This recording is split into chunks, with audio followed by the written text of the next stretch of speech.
it's Jill from Thousand Lashes. I wanted to talk to you today about retention because retention really is the #1 question I get asked from fellow lash artists. It's something that can help you make or break your business. It's also something that can help you stand out. And without good retention, I fear that you may struggle in your business. So stick around for the entire video. I've got tons of tips and tricks for you. And if you like this video, please give us a thumbs up and also subscribe to our station because we have tons of videos coming and tons of information for you to learn. So the topics I wanted to talk to you today about retention is starting off with prepping. I always start my clients off with a lash bath, so we start with a clean slate. Also, I wanted to talk to you about to prime or not to prime, talk about proper placement. This is something I totally struggled with in the beginning, and without proper placement, you're not going to have good retention.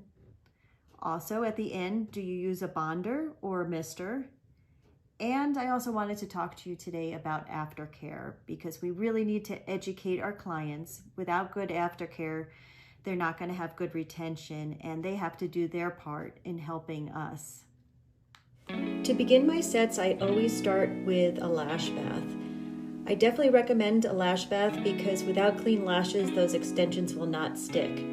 I use a professional lash bath, and I do recommend using a professional one over a homemade one. I then apply some water, and at the end apply a cotton round to wipe off all the excess water. To prime or not to prime, I only use primer on oily clients because it strips the oils, and if they are not oily, it's actually going to make the lashes brittle. Then I brush through all my lashes just to make sure nothing is sticking to them and they're absolutely clean.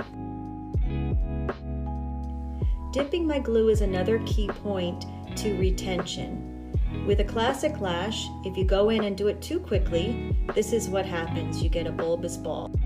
But if you take the classic lash and dip it in halfway and out slowly, it is evenly coated and great for retention. This is dipping a volume fan, and you just dip the very tip because if you apply too much, it'll go up the fan. With ProMades, we actually use a little bit more glue than the volume fan because it does not wrap just like a handmade fan does. There are 2 ways to isolate, either going in with a curved tweezer and separating on either side, or going in and separating on one side. Isolation is key to having a great set. This is an example of applying a classic lash. You put the base of the extension flush with the base of the natural lash, and just like that, it goes on straight with good attachment. Here is another example of applying that base to the natural lash and using good isolation.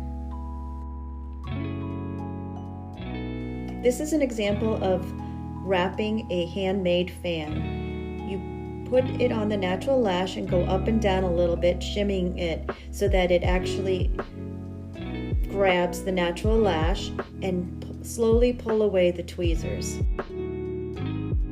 Here is another example of applying a handmade fan. This is applying it a little bit closer to the lid, about a ½ millimeter away from the lid is what's recommended. Again, getting that base flush and having the fan straight is key to making your set look nice and neat. This is an actual attachment on a real-life client. Again, going in and isolating and attaching that base flush to the base of the natural lash, and direction is key.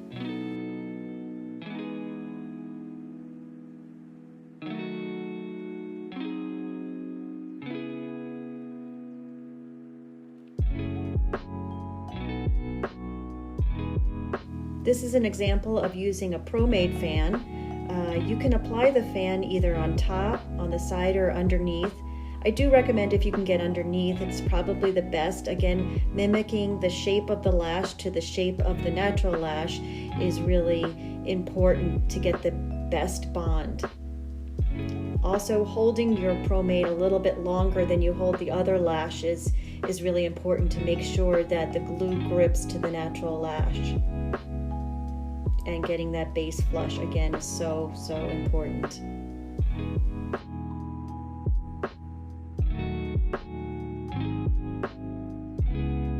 This is an animation that I did to show how to get the bases flush with each other.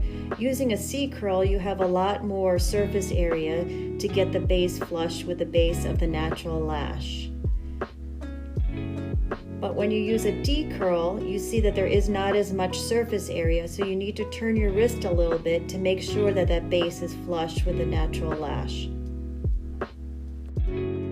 On my mannequin here, you can see when you turn it to the side that all the bases are flush and not popping up, because if they do pop up and the client brushes through with the spoolie, the lash is actually going to pop off. At the end of the service, I do recommend using a bonder over a mister. I just feel it works better because it dries the glue from the inside out and it creates a more flexible bond. At the end of each service, I give each client an aftercare kit and go over how to wash their lashes daily. I then send each client a video of how to clean their lashes properly, so when they come back to me, they will be clean.